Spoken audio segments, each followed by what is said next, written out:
साथियों, स्वागत है आपको हमारे चैनल पीसीएस दर्पण पे। दोस्तों, इस बुक का इंट्रोड्यूस कराने की जरूरत है नहीं। रुक्मणी पब्लिकेशन का जो है आप देख रहे हैं, टेस्ट सीरीज डेली वाइज पे लगाते होंगे तो पता ही होगा। आरआरबी एएलपी सीबीटी 1 के लिए जो एग्जाम सेट नंबर 13 हम लोग का। तो आइए हम लोग फुल डिस्कशन के साथ पढ़ते हैं, देखते हैं पहला क्वेश्चन क्या है। आपको टोटल 75 क्वेश्चन मिलने वाले हैं इसमें। देखिएगा क्या क्वेश्चन है इसमें। कह रहा है क्या गोफ नृत्य किस राज्य का है, ये ना पूछा गया है। ठीक है, आइए देखते हैं हम लोग किस राज्य का है। गोफ नृत्य जो है यह किस राज्य का लोक नृत्य है, तो आप बता देंगे। यह जो है नाम से ही प्रतीत हो रहा है, यह गोवा का है। आंसर बन जाएगा राइट आंसर बी। तो बताइए बिहार का कौन कौन सा है, तो बिहार का आप बता देंगे दोस्तों। बिहार का है सामा चकवा है, जट जटनी है, झिझिया है, कजरी है ना, विदेशिया है। ये सब कहाँ के है, तो बिहार का है। तो उड़ीसा का बताइए दोस्तों। उड़ीसा का आप बताएंगे झुमरी है, चैती घोड़ा है ना, दसकठिया है, पाला है ना, दलखाई है। तो उत्तर प्रदेश का फिर बताइए। उत्तर प्रदेश का आप बताएंगे दोस्तों रासलीला है, रामलीला है, ख्याल है ना, स्वांग है, दादरा है, चरकुला है। अगला क्वेश्चन देखेंगे। सेवराय पहाड़ियां डैश का एक हिस्सा है, किसका है बताइए। तो आप बता देंगे ये पूर्वी घाट का एक हिस्सा है। आंसर बताइएगा राइट आंसर बी। इस प्रधानमंत्री के कार्यकाल में भारतीय संविधान में मौलिक कर्तव्य को शामिल किया गया, किनके समय में किया गया, तो आप बता देंगे आंसर डी, इंदिरा गांधी के समय में। आंसर करेक्ट डी बनेगा। 1976 के 42वें संविधान संशोधन अधिनियम 1976 के कानून और जो है न्याय मंत्री HR गोखले थे उस समय। अगला क्वेश्चन देखेंगे हम लोग। कह रहा है स्कूल में जो है लड़कों और लड़कियों का अनुपात 5 और 7 के है। अगले सत्र में जो है 250 लड़के और 450 लड़कियां स्कूल में भर्ती होती हैं।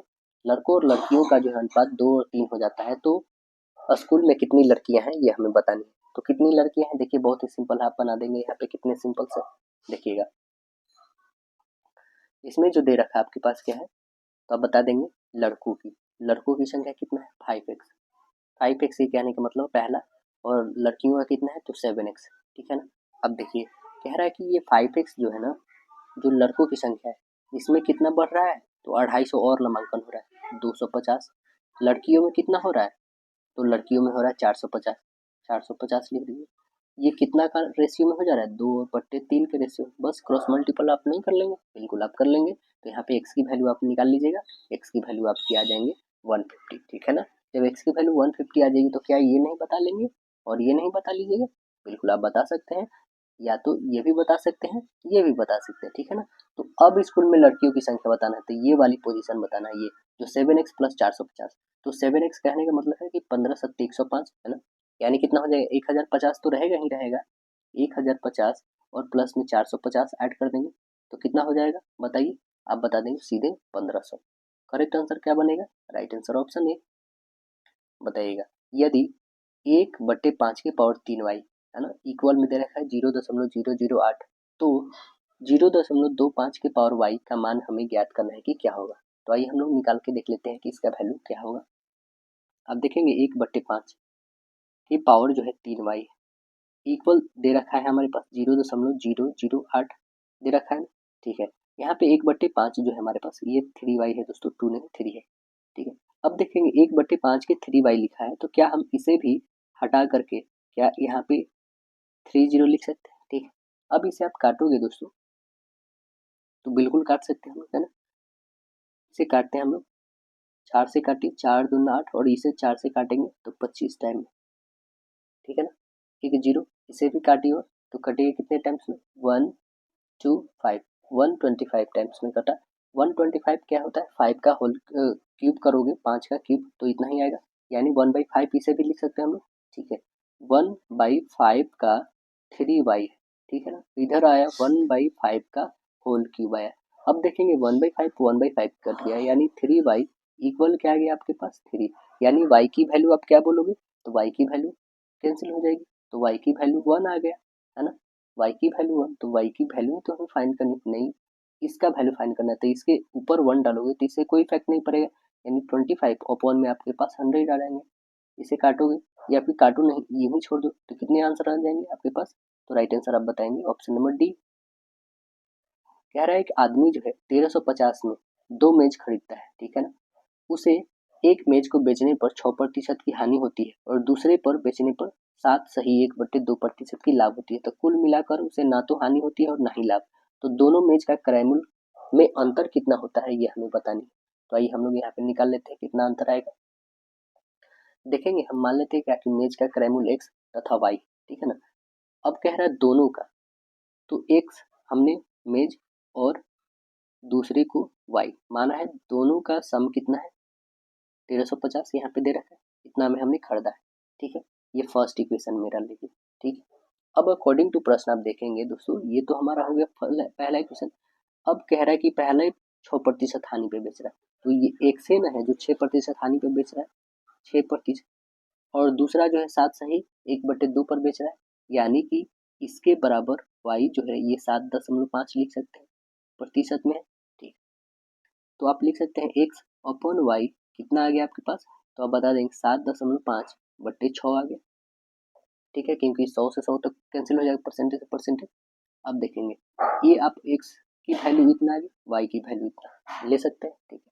अब जो आपके पास यहाँ पे x प्लस वाई इतना लिखे हैं, तो क्या इसके बदले x के बदले इतना रख सकते हैं 7.5, y के बदले 6 रखते हैं यहाँ पे, ठीक है। चलिए यहाँ पे आप फुल वैल्यू करते हैं इसका, तो कितने हो जाएंगे 7.5 प्लस 6 ऐड कर देंगे, कितना हो जाएगा, तो 13.5 आएगी, इक्वल में है 1350, है ना।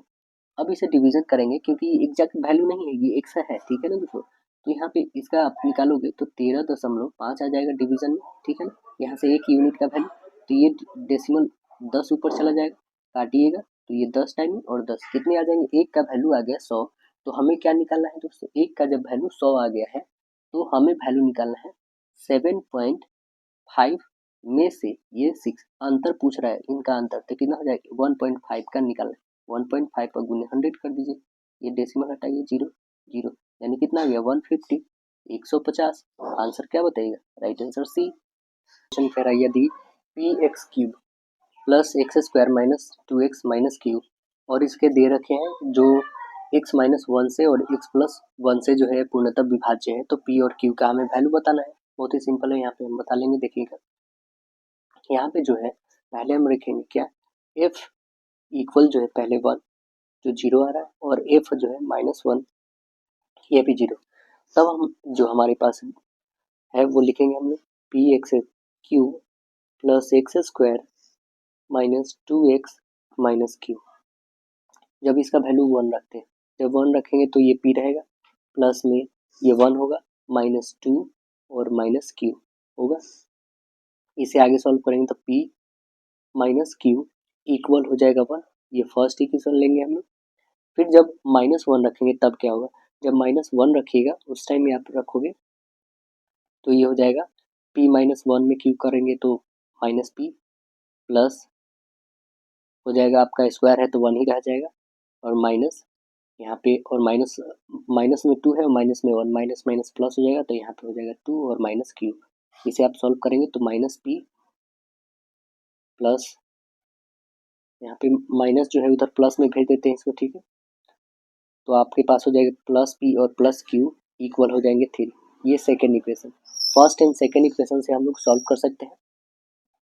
तो फर्स्ट एंड सेकेंड में आप देखेंगे तो q और q कैंसिल हो जाएगा, यानी 2p इक्वल आप बता देंगे कितना हो जाएगा 4, यानी p की वैल्यू कितना आ जाएगा 2, तो q का वैल्यू कितना आ जाएगा 1, क्योंकि यहाँ पे दोनों का सम कितना है 3 है, तो p और q का वैल्यू निकल गया हमारे पास। आंसर क्या आया, तो करेक्ट आंसर बताइएगा, राइट आंसर बी। क्वेश्चन कह रहा है कि एक लड़के को 495 को 36 से गुना करना था, परंतु उसने अंक में से एक गलत पढ़ने के कारण उसको उत्तर जो है 16,740 प्राप्त होता है, तो उसने किस अंक को गलत पढ़ा था ये हमें बतानी है। तो देखेंगे यहाँ पे कौन से अंक को गलत पढ़ा होगा, तो आप लेंगे 7 8 2 और 9, यहाँ पे सारे हैं, ठीक है ना। दी गई संख्या में जो है ये 3 नहीं हो सकते हैं, अतः 9 को गलत पढ़ा है। वो कैसे 9 को गलत पढ़ा है, तो देखेंगे ये 495 को 36 से गुणा करेंगे तो आपके पास आएगा 17,820 आ रहा है। कितना आ रहा है 17,820। आप जो 465 है, 465 आप सपोज कर लेते हैं 465, जब 9 को हम गलत पढ़ते हैं तो 465 को गुणा करेंगे तो कितना आ जाएगा 16,740 आएगा, है ना। जब 9 इसमें क्या करेंगे 9 उसको पढ़ लेते हैं तब, ठीक है ना, यानी कि 95 के बदले हम कितना 65 लेते हैं, ठीक है ना। यानी 9 के बदले हम लोग क्या पढ़ते हैं, 6 पढ़ लेते हैं तब। तो ये कितना आ जा रहा है, 16,740। हमारे पास तो आ ही रहा है इतना ही, यानी करेक्ट आंसर क्या बनेगा, ऑप्शन नंबर सी बनेगा आपका। अगला बताइएगा, कह रहा है विटामिन B12 किससे संबंधित है, बताइए। सुमिलित नहीं है, हमें बताना है, ठीक है ना। तो विटामिन B12 जो है यह क्या है, तो एक जो है प्रति अरक्तता का कारक है ना, यह प्रति अरक्तता का कारक है। तो पहला ही हमारा जो है प्रति अरक्तता के कारक जो है पहला मिल रहा है यहाँ पे, ठीक है। विटामिन सी जो है प्रतिस्कर्वी कारक है, ये भी बात सत्य है। दूसरा है विटामिन डी जो है बाध्यता रोधक कारक क्या है, नहीं, ये प्रतिरिएक्टक कारक है ना। तो यहाँ पे हमारा ऑप्शन नंबर जो है सी दिख रहा है। विटामिन के जो है प्रति रक्तस्रावी कारक है, ये बात तो सत्य है। तो आंसर क्या बन रहा है हमारा, राइट आंसर सी बन रहा है। देखेंगे 1200 वाट की विद्युत की केतली जो है 20 डिग्री सेल्सियस पर 1 केजी जल है। यदि केतली का जो है जल तुल्यांक 50 ग्राम 500 ग्राम हो तो जल का जो है 100 डिग्री सेल्सियस तक गर्म करने में कितना यूनिट विद्युत व्यय होगी, कितना विद्युत व्यय होगी। तो आप देखेंगे यहाँ पे क्या कि जो हमारा टाइम है ये W/P होता है, ठीक है। तो यहाँ पे आप देखेंगे 12 गुने 4.2 अपॉन जो आएगी आपके पास कितनी 1200, ठीक है। इसे काटिए 2 जीरो से, कितने आ जाएंगे आपके पास 420 सेकेंड, यानी 7 मिनट बोल सकते हैं। यूनिटों की संख्या आप निकालोगे तो वाट गुने घंटे बटे 1000 आती है। तो आप लिखोगे 1200 गुने 7 बटे 1000 और गुने 60 हो जाएगा, क्योंकि मिनट है घंटा में बदल जाएगा। तो इसे काटिएगा 2 जीरो से 2 जीरो, ठीक है, काटिए इसको तो कितने आ जाएंगे 0.14 यूनिट आ जाएगा, 0.14 यूनिट। यानी ऑप्शन नंबर आप क्या बताइएगा, राइट आंसर बी बताएंगे आप, है ना। अगला प्रश्न बताइएगा, कह रहा है कि पृथ्वी की भूमध्य रेखा पर किसी पिंड के भार की तुलना में ध्रुव पर पिंड का भार क्या होगा, क्या होगा बताइए। तो आप बता देंगे ध्रुव पर पिंड का भार भूमध्य रेखा पर अपने भार से अधिक होगा। आंसर ये बताइएगा। निम्नलिखित में कौन सा विद्युत चुम्बकीय तरंग का गुण नहीं है, कौन नहीं है। तो आप बता देंगे विद्युत चुम्बकीय तरंग व्यतिकरण तथा वितरण नहीं दिखाती है। करेक्ट आंसर आपका ये बन जाएगा। कह रहा अनुधार्य तरंगे क्या है, अनुप्रस्थ तरंगे क्या है। तो अनुप्रस्थ तरंगे हैं इन तरंगों में माध्यम के कण तरंगों के संचरण की दिशा में लंबवत दिशा में कंपन करते हैं। आंसर क्या बनेगा, ऑप्शन ए। अगला बताइए, जैसे यहाँ पे खून जो है लाल है तो आगे कौन सी बनना चाहिए, खून जो है लाल है तो नेक्स्ट क्या बनेगा, तो पत्थर जो है कठोर होता है। आंसर बनेगा बी। नेक्स्ट बताइए, यहाँ पे श्रृंखला को पूरा करना है आपको, बताइए क्या इसमें फुलफिल होगा श्रृंखला में। तो आप देख रहे हैं 5 से 8 कितना बढ़ रहा है 3, यहाँ पे कितना बढ़ा 3 ही बढ़ा, यहाँ पे भी 3, यहाँ पे भी 3, तो 3 बढ़ा दीजिए यानी 20। करेक्ट आंसर सी बनेगा। 5 मई 1911 को शुक्रवार था, तो 11 सितंबर 1919 को सप्ताह का कौन सा दिन होगा, ये आपको बतानी है। तो देखिए यहाँ से आप निकालेंगे कि 1911 से 5 मई 1919 तक विषम संख्याओं का दिन जो होगा वो कितना होगा 8 और प्लस 2 को लीप ईयर, तो कितने हो जाएंगे 10। 10 को जो 7 से आप डिवीजन करेंगे तो 3 रिमाइंडर बचेगा, है ना। तो 3 दिन, शुक्रवार से 3 दिन आप ऐड कर लेंगे तो कितना हो जाएगा सोमवार, ठीक है ना। अब सोमवार जो आ गया तो अब महीना में आएंगे हम लोग, सितंबर से ये चलेंगे मई से सितंबर तक, ठीक है ना। तो मई में कितना आ रहा है 31 में से 5 घटा दोगे तो 26, 26 में कितने विषम दिन 5 दिन। आप याद रखना है सोमवार हम लोग आए हुए हैं, ठीक है। यहाँ अभी बस याद करने के लिए सोमवार तक अभी है, अभी आगे बढ़ना है 5 दिन। मई में, जून में कितना 2 दिन और फिर जुलाई में कितना 3 दिन और फिर अगस्त में कितना 3 दिन और फिर सितंबर में आपका 11 तक जा रहा है यानी कितना 4 दिन और, ये सभी को ऐड कर देंगे तो कितना आ जाएगा टोटल 17। ये 17 को 7 से डिवाइड कर दीजिए कितना आ जाएगा 14, यानी 3 इसका भी बच रहा है। तो सोमवार में आप 3 जोड़ देंगे तो कितना हो जाएगा सोमवार और प्लस 3 ऐड कर दीजिए तो कितना आ जाएगा गुरुवार। करेक्ट आंसर क्या बनेगा, राइट आंसर आपका ऑप्शन डी। यहाँ पे पेपर फोल्डिंग है, देखिएगा कौन सा इमेज फॉर्मेट होगा, बताइए इसमें कौन सा इमेज बनेगा जब ऐसे पेपर फोल्डिंग करेंगे। तो आपको दिख रहा होगा वो ऑप्शन नंबर कौन है, तो राइट आंसर आप डी बताइएगा।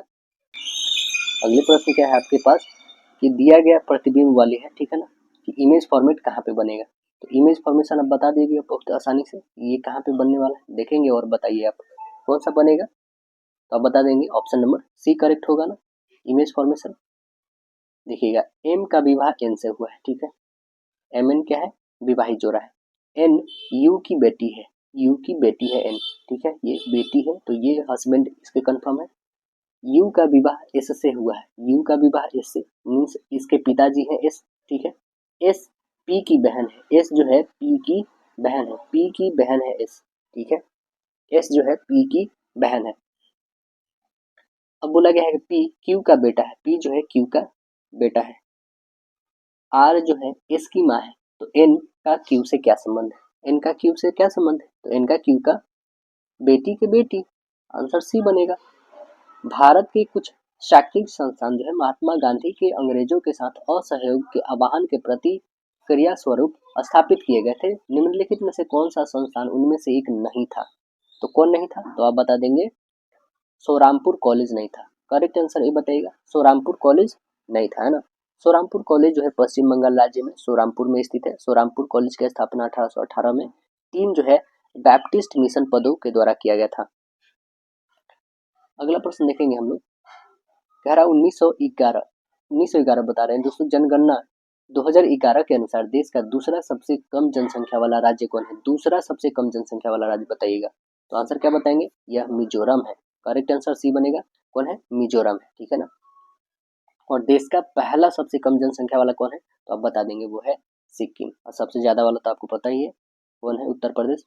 भारत में सूचना प्रौद्योगिकी उद्योग का जो है प्रमुख केंद्र निम्नलिखित में से किसे माना जाता है, किसे माना जाता है, तो आप बताएंगे बेंगलुरु को। आंसर डी बताइएगा, बेंगलुरु को बोलेंगे। दो सहकर्मियों की आयु के व्युत्क्रम का योग उनकी आयु के व्युत्क्रम के अंतर के 9 गुने के बराबर है। यदि उनकी आयु का गुणनफल और उनकी आयु का योग का अनुपात जो है 100 और 9 है, तो उनकी आयु हमें ज्ञात करनी है कि क्या होगी, तो उनकी आयु क्या हो जाएगी, आइए हम लोग यहाँ पे ज्ञात कर लेते हैं। देखिए यहाँ पे हम मान लेते हैं दो सहकर्मियों का जो है आयु क्रम से क्या है, एक्स और वाई है, तब हम लोग फाइंड करते हैं। तो देखिए जब दोनों का एक्स और वाई हो गया, तो पहला क्या कह रहा है, दोनों का गुणनफल एक्स और वाई, दोनों का योग एक्स प्लस वाई, दे रखा है कितना, गुणनफल 100 है और योग कितना है, 9 है, ठीक है। यहाँ पे आप करेंगे क्या, x plus y upon x y, 9 upon 100, इससे कोई परेशानी नहीं, ठीक है। हम यहाँ से कर लेंगे क्या दोस्तों, 1 अपॉन एक्स, ठीक है, प्लस 1 अपॉन वाई, ऐसे भी लिख सकते हैं, ठीक है, 9 अपॉन 100। अब देखेंगे क्या कि 1 plus x plus 1 plus y, ये जो हम कर देंगे यहाँ पे दोस्तों, ये हम कॉमन कर लेंगे यहाँ पे, कैसे, तो देखिएगा इसे कैसे करेंगे हम, 1 plus x plus 1 plus y equal क्या हम ऐसे लिख सकते हैं, 1 plus x minus 1 plus y into 9 लिख सकते हैं, ठीक है। ये जब 9 लिखोगे आप तो आपके पास आ जाएंगे 9 अपॉन 100, 9 अपॉन 100 इक्वल हो जाएगा 1 upon x minus 1 upon y into 9 होंगे, ठीक है, क्योंकि 9 से 9 तो कैंसिल हो जाएगा। अब देखिएगा तो x आपके पास रहेंगे क्या, 1 upon x minus 1 upon y equal आ जाएगा 9 9 कैंसिल, यानी 1 अपॉन 100, ये इक्वेशन आ गई, ठीक है। पहला इक्वेशन क्या था मेरा कि x plus 1 plus 1 upon x plus 1 upon y equal था 9 अपॉन 100। दूसरा इक्वेशन क्या आ गया, 1 upon x minus 1 upon y equal 1 upon 100 आ गया। फ्रॉम इक्वेशन 1 एंड 2 से आप देखोगे तो क्या कट जाएंगे आपके, वाई वाई कैंसिल हो जाएगा, तो 1 प्लस एक्स क्या हो जाएगा, तो आप बता देंगे 2 अपॉन एक्स हो जाएगा, इक्वल में आ जाएगा आपके पास 10 अपॉन 100 आएगी। 2 से काटो 5 टाइम्स में, 5 से काटो 20 टाइम्स में, यानी एक्स की वैल्यू आप बता दो 20 आ गई। जब एक्स की वैल्यू जब 20 आ गई तो क्या आप नहीं सॉल्व कर लेंगे, कोई भी इक्वेशन में रख लीजिए, 1 अपॉन 20 और प्लस 1 अपॉन वाई इक्वल कितने हैं, 9 अपॉन 100, है ना। इसे सॉल्व करेंगे आप, 1 अपॉन वाई की वैल्यू निकालिएगा तो 9 अपॉन 100 में से घटा लीजिएगा आप 1 अपॉन 20, घटाइए एलसीएम हो जाएगा आपके पास 100, घटाइएगा तो कितने आ जाएंगे 4, ये काटिए 4 से 25 टाइम में, सीधे हमने लिख दिया घटा कर कैसे, तो यहाँ पे 100 9 में से आप ये घटा लोगे 5 तो 4 ही आएगी ना, 9 में से 5 तो 4, तो 4 अपॉन 100 25 आ गया, 1 अपॉन 25, यानी y की वैल्यू कितनी आ गई 25, y की वैल्यू 25 आ गई और x की वैल्यू कितनी आ गई दोस्तों 20। तो हमें वो x एंड y की वैल्यू फाइंड करनी थी ना, तो देखिए आप आंसर, तो उनकी आयु कितनी हो गई, तो उनकी आयु जो है 20 और 25 आ गई। करेक्ट आंसर क्या बताइएगा, ऑप्शन नंबर सी। देखिए एक घनाभाकार कक्ष के जो है आंतरिक माप दे रखा है कितना 12, 8 और 4, जिसकी ऊंचाई 4 है। कमरे की छत सहित जो है सभी 4 दीवारों की पुताई की कुल खर्च ज्ञात कीजिए यदि पुताई का खर्च 5 रुपये प्रति मीटर स्क्वायर है। यानी हमें निकालना क्या है पहले एरिया, ठीक है ना। तो आइए हम लोग निकाल लेते हैं। घनाभ का पार्श्वपृष्ठ क्षेत्रफल होता क्या है, आपको पता होना चाहिए, 2h into L plus B होती है ना। या फिर इसे कह सकते हैं चारों दीवारों का क्षेत्रफल भी बोल सकते हैं, ठीक है ना। तो निकालिए यहाँ पे 2 इंटू हाइट 4 है, एल कितना है 12 और प्लस ब्रेथ आपकी 8 है, 12 8 20, 20 और गुन्ने हो जाएंगे 4 दूना 8, तो कितना हो जाएगा 16, 160 जो आपके पास आ जाएंगे, ठीक है। अब कमरे के छत का क्षेत्रफल निकालेंगे तो वो क्या होता है एल इंटू बी। एल कितनी है आपके पास 8 और 12, 12 अट्ठे 96, 96 मीटर आ गया। पुताई का खर्च कितना होगा, तो 160 प्लस 96 ऐड कर दोगे तो कितना आ जाएंगे आपके पास 160 और प्लस 96 और ये 1 मीटर का 5 है, तो टोटल का आप फाइंड कर लेंगे, टोटल को 5 से गुना कर देंगे तो कितना आ जाएगा 1280 रुपया। तो हमें यही तो निकालनी थी, आंसर बता दीजिए 1280। करेक्ट आंसर कौन बन जाएगा, ऑप्शन नंबर ए। अगला क्वेश्चन देखिएगा, 5 अंकों वाली एक संख्या में जो है सैकड़ों के स्थान पर मौजूद अंक 2 है और इकाई के स्थान पर मौजूद अंक सैकड़ों के स्थान पर मौजूद अंक से 2 गुना है। संख्या में 1000 के स्थान पर शून्य है, 10,000 के स्थान पर मौजूद अंक सैकड़ों के स्थान पर मौजूद अंक और कई स्थान पर जो है मौजूद अंक के योग के बराबर है। दहाई के स्थान पर मौजूद अंक 10,000 के स्थान पर मौजूद अंक 1 से कम है, तो संख्या हमें ज्ञात करना है। तो आइए हम लोग संख्या ज्ञात कर लेते हैं, क्या होगी देखिएगा यहाँ पे संख्या जो सैकड़ों के स्थान पर अकॉर्डिंग टू प्रश्न 2 है, तो आप क्या लिखेंगे 0 0 2 0 0, यही ना लिखेंगे क्योंकि सैकड़े के स्थान पे अब जो है इकाई के स्थान पे 2 है, तो आप क्या लिखेंगे 2 और गुने 2 यानी 4, तो इसे सीधे आप लिख सकते हैं क्या 0 0 0 4 लिख सकते हैं, ठीक है। अब देखिए 1000 के स्थान पे अंक, 1000 के स्थान पे अंक जो है हमारे पास क्या है तो 0 0, अब 0 लिख दीजिए, ठीक है। और 10,000 के स्थान पे अंक जो है वो कितना है 2 और प्लस 4 यानी 6 है, तो लिखिए इसको 10,000 पे हो जाएगा, ठीक है। अब दहाई के स्थान पे अंक लिखेंगे तो 6 माइनस 1 इक्वल 5, अब लिखेंगे 0 0 0 और 5 0, ये सभी को इंक्लूड कर दीजिएगा तो कितना हो जाएगा 60,254 आ जाएंगे। तो वो जो अंक आया हमारे पास कितना आ जाएगा 60,254। ऑप्शन नंबर कौन सा बताइएगा, करेक्ट आंसर ऑप्शन सी। कह रहा ए बी से 50% कुशल है, ठीक है ना। सी एक दिन में ए और बी के द्वारा एक साथ कार्य, ए जो है बी से 50% कार्यकुशल है, ठीक है ना। सी एक दिन में ए और बी के द्वारा एक साथ मिलकर किए गए कार्य का आधा कार्य करता है। यदि सी अकेले किसी कार्य को 40 दिनों में पूरा करता है, ए और बी सी मिलकर इस कार्य को कितने दिनों में खत्म कर लेंगे। तो आइए ए बी सी का हम लोग निकालते हैं, ए बी एंड सी का देखोगे तो 1 2 और 1.5 यही ना इनकी क्षमता, तो तीनों मिलकर समाप्त करेंगे यानी 40 दिनों में पूरा करते हैं, ठीक है। गुने 1.5 अपन जो हो जाएगा 1 + 2 + 1.5, सभी को ऐड कर लेंगे तो कितना आ जाएगा आपके पास, अब बता देंगे 40 और 1.5 तो ऊपर रहेगा ही, जोड़ने पे इतना कितना आ जाएगा 4.5, काटिए इसको डेसिमल से डेसिमल 15 से 3 टाइम में यानी कितना आ गया 40/3 आ गया। इसे हम लोग लिख सकते हैं 13 सही 1/3, ये दिनों में समाप्त हो जाएगा, यानी क्या करेक्ट आंसर बन जाएगा ऑप्शन नंबर ए। अगला देखिए, दिए गए आंकड़े के समूह इनमें से कौन सा विकल्प गलत है, ये हमें बतानी है। कौन सा विकल्प इसमें गलत है देखिएगा, कह रहा है कुल पदों की संख्या जो है हमारे पास काउंट कर लेंगे यहाँ पे, टोटल जो है 13 है, ठीक है ना। तो बहुलक यहाँ पे बहुलक आपको पता है सबसे ज्यादा बार आने वाले को बहुलक कहते हैं। सबसे ज्यादा बार देखिएगा तो ये सबसे ज्यादा बार 3 ही आया है और दूसरा कोई है नहीं, तो 3 यहाँ पे आ गया, ठीक। माध्यिका आप निकाल लेंगे तो 13 और प्लस 1/2 यानी 14/2 यानी सातवां पद क्या है, तो आप अरेंज कर लेंगे पहले, ठीक है ना। अरेंज करिएगा तो 1 2 2 3 3 3 4 4 5 5 6 6 है ना, फिर 8। तो अब देखेंगे सातवां पद कौन है तो 3 और 3 6 एक साथ, सातवां पद कौन सा आ रहा है तो आप बता देंगे 4 आ रहा है ना। सातवां पद 4 हो गया। अब माध्य हम निकालेंगे, बहुलक 3, माध्य 4, माध्यिका 4 आ गया और माध्य निकालेंगे, सभी को ऐड कर लेंगे तो कितना आ जाएगा 52। 52 को 13 से करिएगा तो 4, यानी कितना आ गया ये भी 4। तो इसमें आपका बहुलक 3 आ गया है, ठीक है ना, माध्यिका 4 आ गया है, ठीक है, माध्य भी 4 आ गया। तो आप देखेंगे माध्य बराबर माध्यिका, ये तो सत्य है। बहुलक 3 है, ठीक है, ये छोटा है माध्य से, ये भी सत्य है। माध्यिका जो है बड़ी है, माध्यिका बड़ी है बहुलक से, ये भी बात सत्य है। माध्य जो है डजंट इक्वल बहुलक, तो माध्य 4 है, वाकई में ये बहुलक के बराबर नहीं है दोस्तों। तो देखिए ये चारों ऑप्शंस जो हैं सभी सही है, हमें इसमें बताना है गलत कौन है। तो देखिए ये मिस प्रिंट हुआ है दोस्तों, सभी ऑप्शंस हमारे सही है, ठीक है ना, ये सभी ऑप्शंस क्या है आपके राइट है, इसमें ऑप्शंस कोई नहीं आपके ये है, ठीक है ना। एक अगला क्वेश्चन देखिएगा, इस क्वेश्चन को डाउट में रखिए क्योंकि सारे ऑप्शंस जो है इसके करेक्ट दे रखे हैं, हमें इसमें गलत खोजना था तो विकल्प तो गलत कोई मिला नहीं। अगला देखिए, एम्फीसाइमा, एम्फीसाइमा निम्नलिखित में से किसे प्रभावित करता है, तो किसे प्रभावित करता है आप बता देंगे, ये फेफड़ा को करता है, आंसर सी बताइएगा। अगला देखिएगा,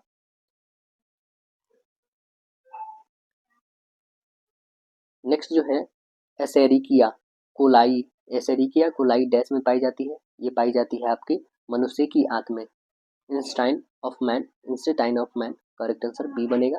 देखिए ऑक्सीकरण, ऑक्सीकरण क्या है बताइए, तो ऑक्सीकरण जो है वह क्या है तो आप बता देंगे, ऑक्सीकरण जो है यह रासायनिक अभिक्रिया के दौरान पदार्थ का जो है ऑक्सीजन ग्रहण करना है, करेक्ट आंसर सी बनेगा।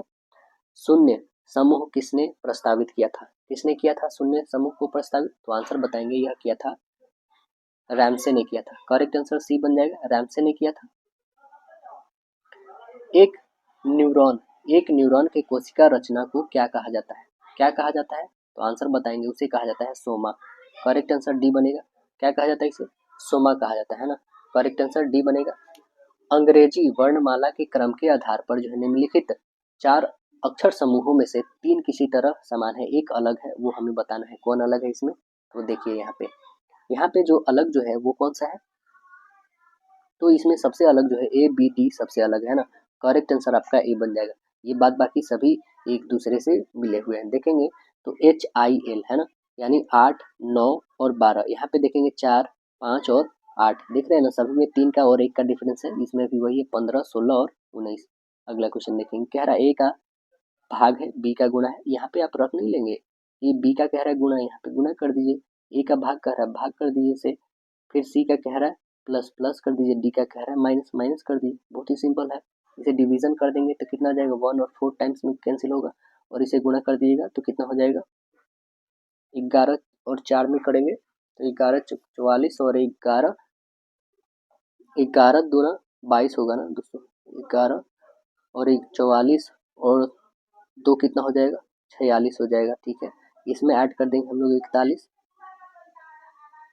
ठीक है ना, इसमें मल्टीपल पहले करेंगे हम लोग, इससे डिवीजन करने के बाद डिवीजन कर देंगे तो हमारे पास आ गया कितना 1 एंड 4 टाइम्स, 14 को हम लोग 11 से मल्टीपल करेंगे तो कितने आ जाएंगे 11 4 जा 44, कैरी 4, 11 1 जा 11, 4 कितने हो जाएंगे 15 है ना, इसमें ऐड कर देंगे 41, ये कितना हो जाएगा 5 और ये 9 और ये 195 में से आप 27 घटा दीजिए, कितना बच जाएगा आपके पास, आंसर बताइएगा, करेक्ट आंसर बोलेंगे 168, आंसर ये बन जाएगा।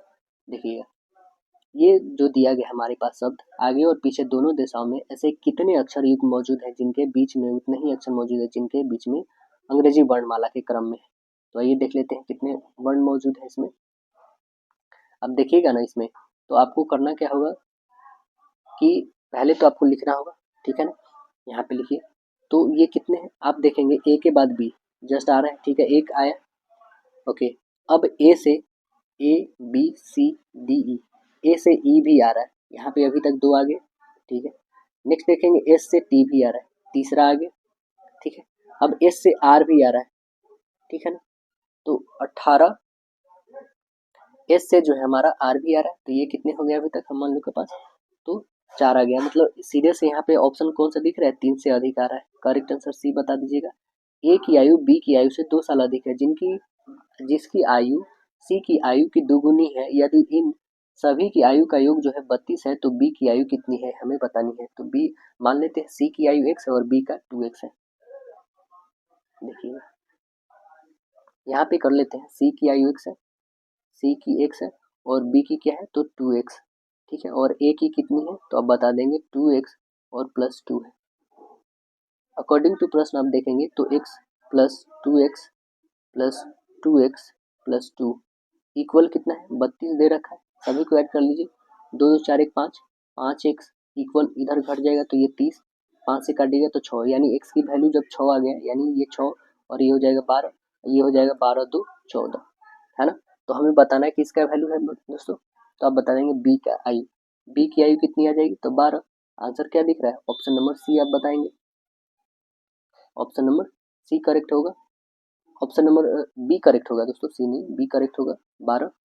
अब देखिए कह रहा है कि रेखा जो है बिंदु ए से पश्चिम की ओर 41 मीटर चलती है, ठीक है। पश्चिम की ओर कितना 41 मीटर चलती है, चलिए यहाँ से 41 मीटर पश्चिम की ओर चलाते हैं। इसके बाद वह वहां से जो है दाएं मुड़ती है और 84 मीटर चलती है। यहाँ चली, यहाँ से दाएं मुड़ी, ये तो 41 गई थी और 84 मीटर ये दाएं मुड़ गई थी, ठीक है। वह पुनः जो दाएं मुड़ती है और 92 मीटर चलती है, 92 मीटर चलती है दाएं मुड़ करके, फिर वह दाएं मुड़ती है और 84 मीटर चलती है, 84 मीटर चलती है, ठीक है। पुनः जो है दाएं मुड़ जाती है और जो है दाएं मुड़ के 19 मीटर चलती है, यहाँ से 19 मीटर ही चली, ठीक है। बिंदु बी पर पहुंच जाती है, तो बिंदु ए और बी के बीच की दूरी और किस दिशा में है, सभी मोड़ 90 डिग्री पे है, ये हमें बतानी है। तो आइए हम लोग देख लेते हैं कितनी, यहाँ से स्टार्ट की थी, है ना, यहाँ तक की दूरी। तो आप देखेंगे 41 और प्लस 19 ऐड करिएगा तो कितने आ जाएंगे, तो 10 और 5 1 6 यानी 60 आ रहे हैं, ठीक है। तो आप देखेंगे क्या कि जब ये आपके 60 आ रहे हैं तो हमारे पास बचेंगे कितने, तो उसके बीच की दूरी जो आएगी ना वो कितनी हो जाएगी, ये हो जाएंगी आपके पास 32 तो आएगी, लेकिन ये किस दिशा में आएगी 32 होगी, ये आएगी पूरब दिशा में, है ना। आंसर क्या बता देंगे, ऑप्शन नंबर आपके 84 ही है ना, तो इसी के बराबर में आएगी दोस्तों, यहीं पे रहेगी। हमने ज़्यादा नीचे कर दिया, ये भी तो 84 ही है, ये भी 84 ही है, तो आपके जस्ट इसके सामने यानी पूरब में आएगी वो कितना तो 32 मीटर। आंसर क्या बनेगा, राइट आंसर ऑप्शन ए बन जाएगा आपका। अगला देखिएगा, कह रहा है क्या इसमें दे रखा है, कथन है, ठीक है। अब देखिए निष्कर्ष कह रहा है कि बी बड़ा है एक्स से, बी जो है बड़ा क्या है एक्स से, क्या ये पॉसिबल है, बिल्कुल नहीं, है ना, क्योंकि इसमें भी दे रखा है। और यहाँ पे बोल रहा है कि वो बड़ा है वाई से, वो जो है बड़ा है वाई से, यह भी पॉसिबल नहीं है आपका। नेक्स्ट देखेंगे वाई जो है छोटा है एक्स से, वाई जो है छोटा है एक्स से, तो एक्स वाकई बड़ा है, बराबर है, बड़ा है, यानी वाकई बात सही सत्य है, ए बड़ा है ओ से, ए बड़ा है ओ से नहीं, ये दोनों साइड ये देख रहे हैं ना, एक ये बड़ा और ये इधर बड़ा, तो इस कारण ये भी गलत, यानी बस और बस 3 वाला निकला ऑप्शन नंबर एक करेक्ट बता दीजिएगा आप। नेक्स्ट क्वेश्चन देखेंगे, कह रहा है क्या कि जुलाई 2024 में रक्षा अनुसंधान एवं विकास संगठन DRDO ने किस स्वदेशी रूप में डिजाइन एवं विकसित स्वदेशी हल्का टैंक का अनावरण किया है, तो आप आंसर बताएंगे जोरावर का, करेक्ट आंसर ये बताइएगा जोरावर। सार्वजनिक उद्यम विकास में जो है मजगांव डक से बिल्डर्स को किस का जो है दर्जा दिया गया, किसका दर्जा दिया गया, तो आप बता देंगे नवरत्न का दर्जा मिला है, आंसर ये बनेगा। महारत्न कंपनियों का संख्या कितना है भारत में, तो 13 बताएंगे आप, है ना, और नवरत्न का कितना है तो टोटल 25 बताएंगे। 2024 में जो है नवरत्न बना है कौन, तो मजगांव डक से बिल्डर्स बना है। एक आदमी जो है 3 अलग अलग योजनाओं का साधारण ब्याज 10%, 12%, 15% की दर से क्रमशः 6 वर्ष, 10 वर्ष और 12 वर्ष की धनराशि निवेश करता है। यदि प्रत्येक योजना की परिपक्वता पर उसे समान ब्याज प्राप्त होता है तो निवेश धनराशि का जो है क्रमशः अनुपात हमें बताना है कि क्या होगा। तो क्या हो जाएगा देखिएगा, यहाँ पे हम निकालेंगे x गुने 6%, 6 साल के लिए 10, ठीक है। ये y का लेते हैं 10 और कितने 12%, और z का क्या है तो z 12 और गुने 15%, तो यहाँ से निकालिएगा तो 60 x आएगा, इक्वल में 120 y आएगा, इक्वल में 180 z होगा, होगा ना। अब देखेंगे कि x इक्वल 2y आएगा, इक्वल 3z होगा, कटेगा ना सभी 60 से, ठीक है। ठीक है। अब देखेंगे क्या, ये जो सभी आए हैं हमारे पास, इसे हम लोग क्या लेते हैं, तो 2 3 5 1 6, टोटल को हम लोग 6, ये सभी को हमने क्या माना, 6k मान लिया, ठीक है ना।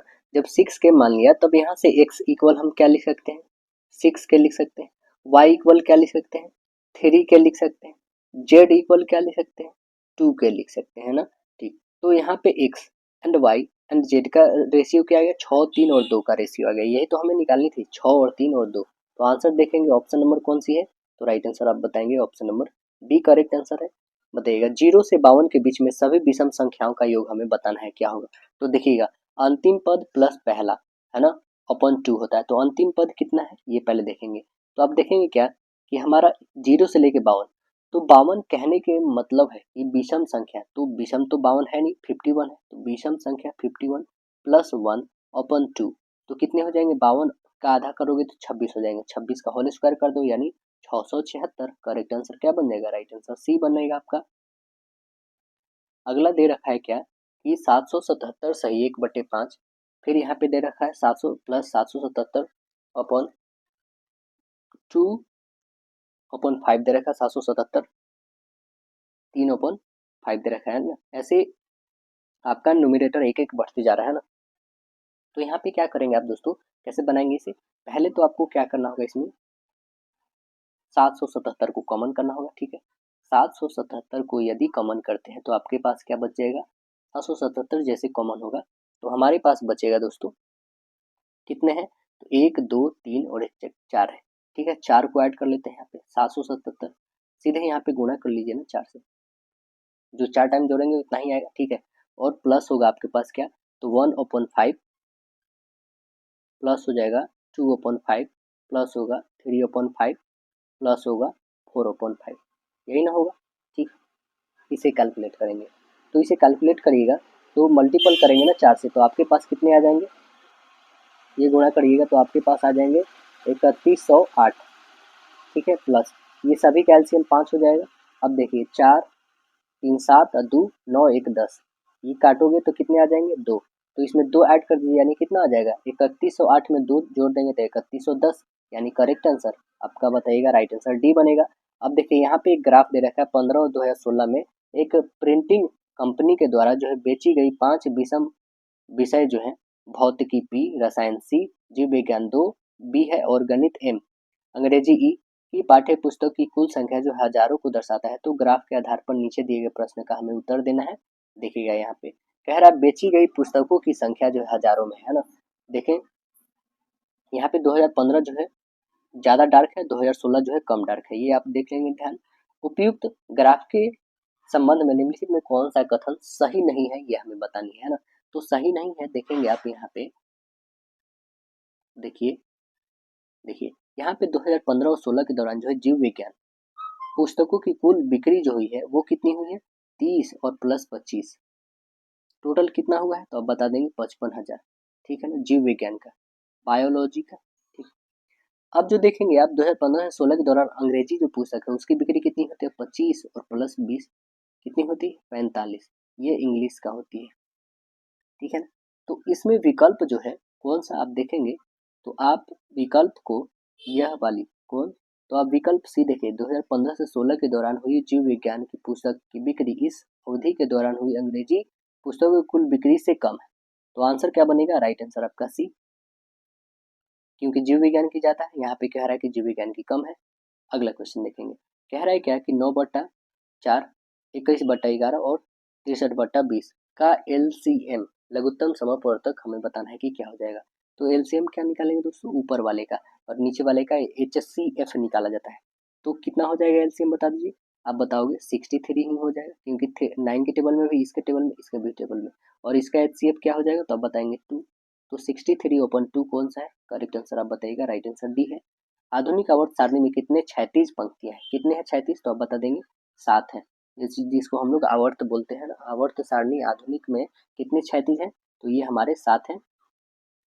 अगला प्रश्न बताइएगा, कह रहा है किसी पिंड के लिए समय जो है T1 त्वरण A1 तथा समय T1 T2 के त्वरण A2 के साथ गमन करती है, तो T1 और T2 के क्रमिक समय अंतराल हो तो पिंड का औसत त्वरण क्या होगा, ये हमें बतानी है। तो पिंड का औसत त्वरण क्या हो जाएगा, औसत त्वरण होगा A1 T1 plus A2 T2 upon हो जाएगा T1 प्लस T2 होगा। देखिए ये कौन सा ऑप्शन में है, तो आप ऑप्शन नंबर देखेंगे, राइट आंसर बी है आपका, करेक्ट आंसर बी बनेगा। अगला बताइएगा, कह रहा निम्नलिखित में से किस कारक पर द्रव में किसी वस्तु पर घर्षण बल निर्भर करता है, किसी वस्तु पर जो है घर्षण बल निर्भर करता है, तो आंसर बताएंगे आप इनमें सभी पर, द्रव की प्रकृति पर, द्रव के संबंध में गति पर और वस्तु के आकार पर। करेक्ट आंसर सी बनेगा।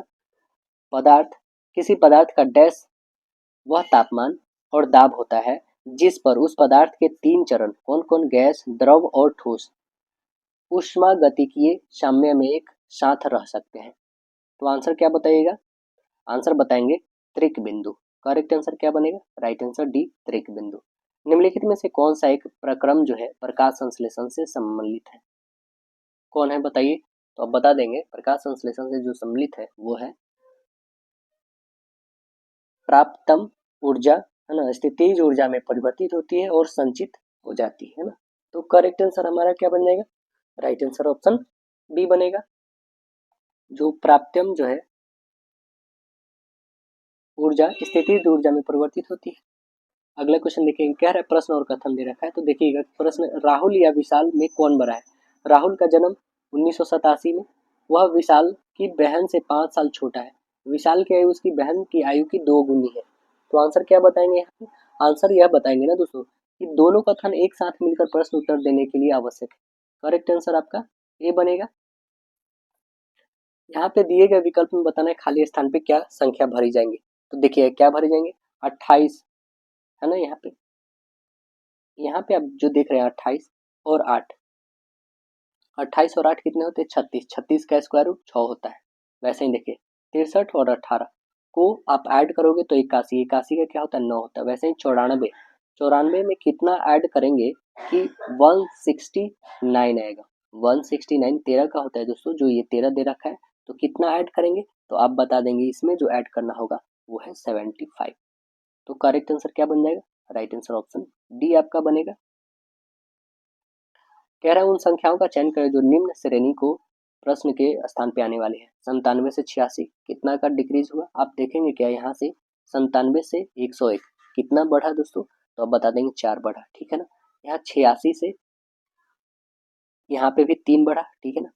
यहाँ पे कितना बढ़ा है दोस्तों, ये पहले 4 बढ़ा फिर 3 बढ़ा, यहाँ से कितना बढ़ा, तो आप बता देंगे कि यहाँ से 6 इंक्रीज किया, ठीक है।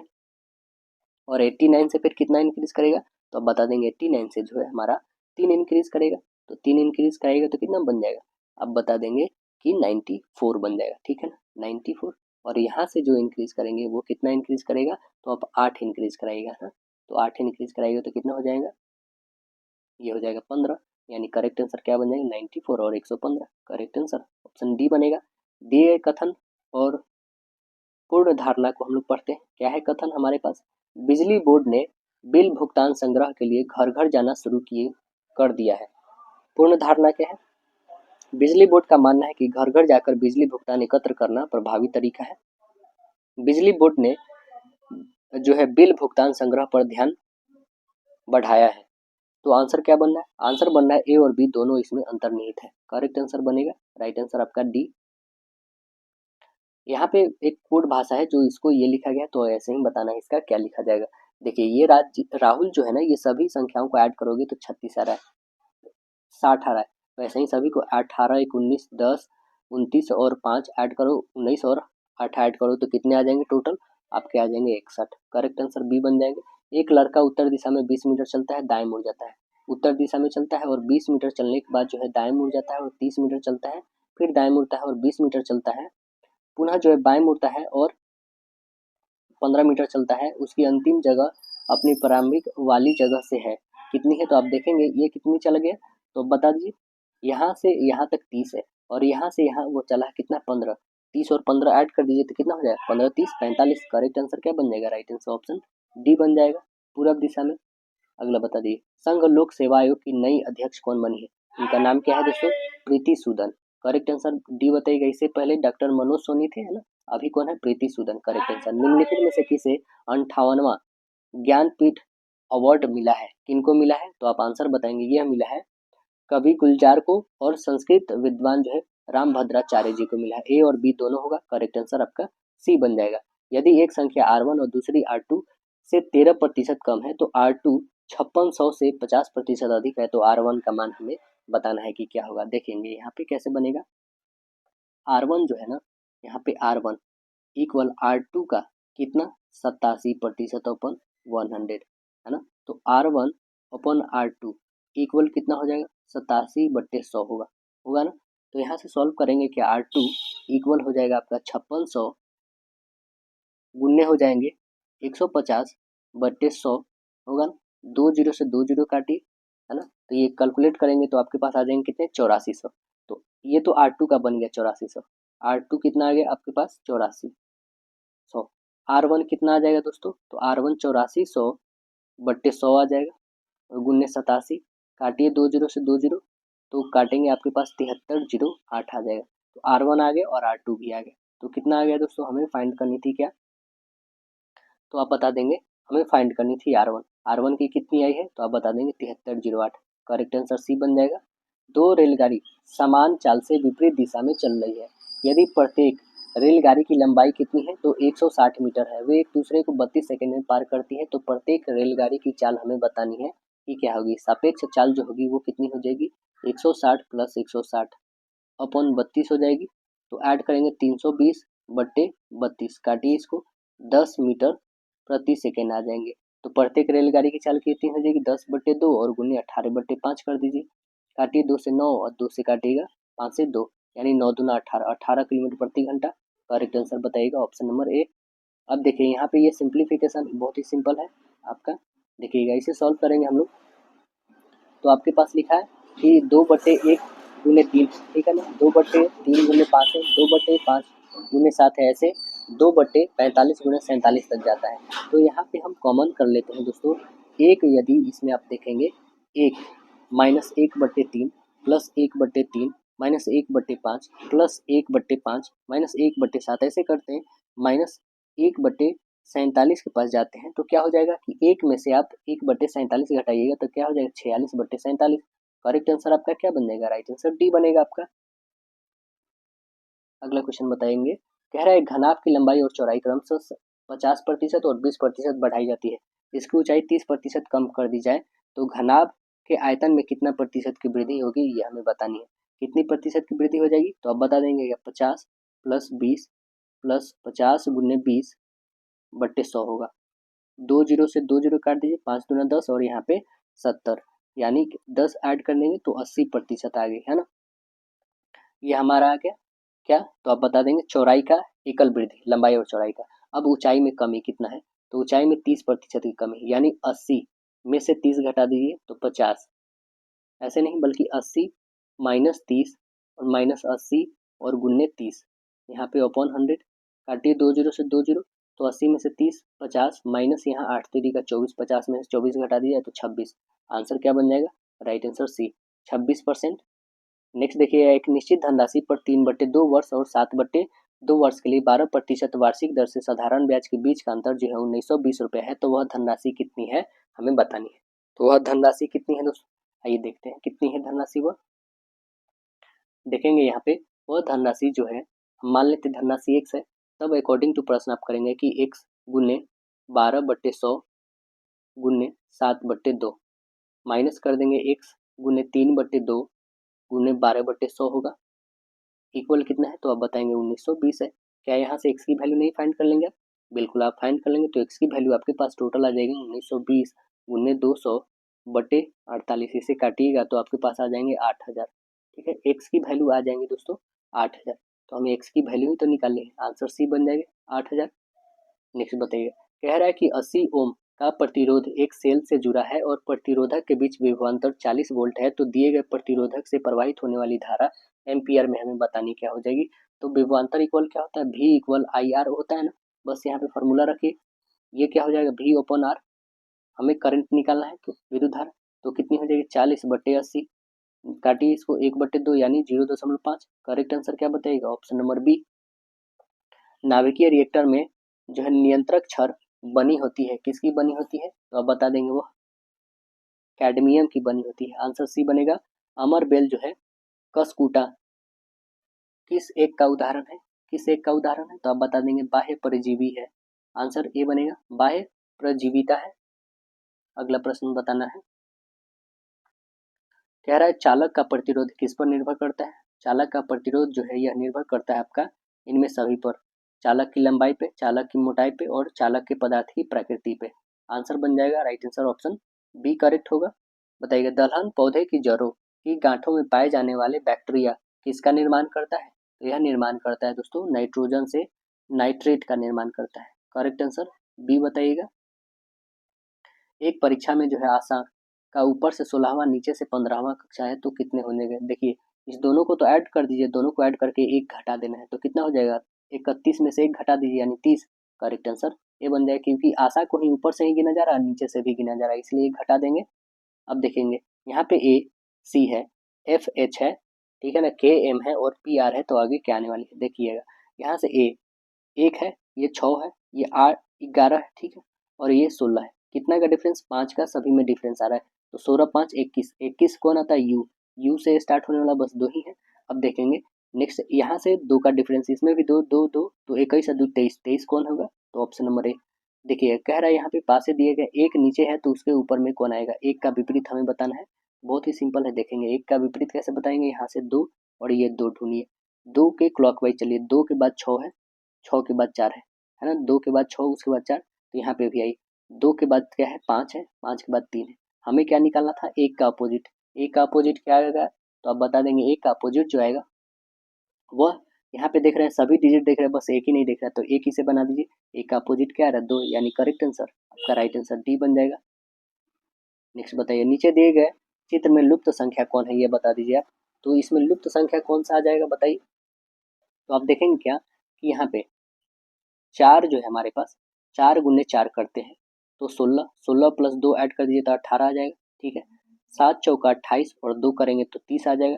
यही 6 चौका 24 और 2 करेंगे तो कितना आना चाहिए? यहाँ पे जो हमारे पास आना चाहिए वो आना चाहिए कितना? जैसे यहाँ पे 4 था, ठीक है ना, 4 में हम लोग मल्टीपल 1 से करते हैं तो 4 आ जाएगा। 4 और प्लस 2 ऐड करते तो कितना आ जाएगा? 6 आ जाएगा। तो यहाँ पे हमें कितना रखना होगा दोस्तों? वो रखना होगा 1। तो करेक्ट आंसर क्या बनेगा? राइट आंसर बी बनेगा। तभी तो यहाँ पे 6 आएगी ना। अगला देखिए बैंक जिस प्रकार धन से संबंधित है उसी प्रकार परिवहन किससे संबंधित है? तो अब बता देंगे परिवहन माल से संबंधित है। आंसर बी बनेगा। कोड भाषा में ये लिखा गया है ना, तो इसको कैसे लिखेंगे आप देखिएगा। जो है मद्रास को जो है ये लिखा गया है तो आपको बम्बई को क्या लिखेंगे ये बताना है आपको। देखेंगे यहाँ पे जैसे एम से एन लिखा गया, एक बढ़ा है, यहाँ पे भी एक बढ़ा, यहाँ पे भी एक बढ़ा, सभी में एक एक बढ़ रहा है तो आप भी एक बढ़ा दीजिए। बी के बाद सी आना चाहिए। 15 है, 16 पे पी आता है, सी पी कौन है? तो ऑप्शन नंबर बस एक ही कट रेडी अभी बात बाकी है, ठीक है। एम 13 तो 14 आता है एन, ठीक है। अभी तक 2 ऑप्शन कट चुके हैं, 2 बाकी है। बी के बाद आता है सी, ठीक है, अभी तक है। फिर ए के बाद आता है बी, फिर वाई के बाद आता है जेड, यानी ऑप्शन ये कट गए। ऑप्शन नंबर बस राइट आंसर आपका बी दिख रहा है। लास्ट क्वेश्चन हम लोग देखेंगे, कह रहा है कि 4 युग्म दिए गए जिसमें 3 एक तरह है और एक अलग है, वो अलग कौन है बताइए आप। तो इसमें सबसे अलग कौन है दोस्तों? आप देखेंगे कि 12, ठीक है ना, 12 है और गुने 12 प्लस 1 कर दीजिए तो 12 और गुने 13 करेंगे तो आपके पास 156 आ रहे हैं, ठीक है। चलिए दूसरा करके देखते हैं, 14 और गुने 15 करेंगे तो कितना? 210, ये भी ठीक है। तीसरा करके देखिए 17 और गुने 18 करके देखेंगे तो आपके पास आ जाएगा दोस्तों 306 आएगा। और यहाँ पे दे रखा है 307 तो ये बिल्कुल गलत आ रहा है। नेक्स्ट देखिए 18 और गुने 19 करेंगे तो 342 आ रहा है, यानी करेक्ट आंसर क्या आ जाएगा आपका? Right answer C. तो आशा है दोस्तों वीडियो पसंद आएगा, फिर मिलते हैं अगले सेशन में, जब तक के लिए धन्यवाद।